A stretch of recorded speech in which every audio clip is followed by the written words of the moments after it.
Au Mali, nous assistons aux travaux de la première commission intergouvernementale russo-malienne. Elle regroupe la partie malienne et une forte délégation russe conduite par le coprésident de la commission. Économie, sciences et sécurité, les deux parties ont passé en revue les projets en cours et dans tous les secteurs stratégiques de la coopération. Détail avec Yaya Konaté.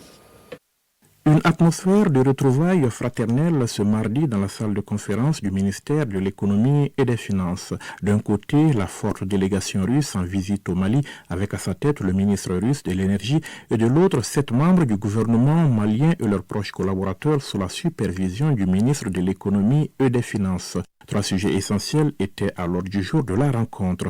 Il s'agit notamment de la validation des sous-commissions de travail, de celle des volets stratégiques de la coopération et du suivi concret des projets en cours. D'entrée de jeu, nous avons pu régler toutes les questions liées à la création des sous-commissions. Il y a 7 sous-commissions qui sont créées et qui couvrent l'ensemble des secteurs du développement économique social.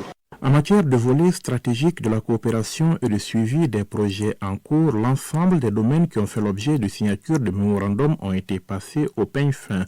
L'énergie et les mines, les transports et les infrastructures, l'enseignement supérieur, la recherche scientifique, les télécommunications, mais aussi les échanges commerciaux et la sécurisation des investissements.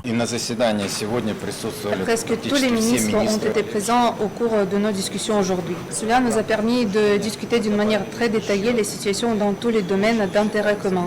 Nous avons déjà fixé les dates et on va désigner les personnes responsables pour tenir les discussions dans le cadre des groupes de travail de notre commission mixte.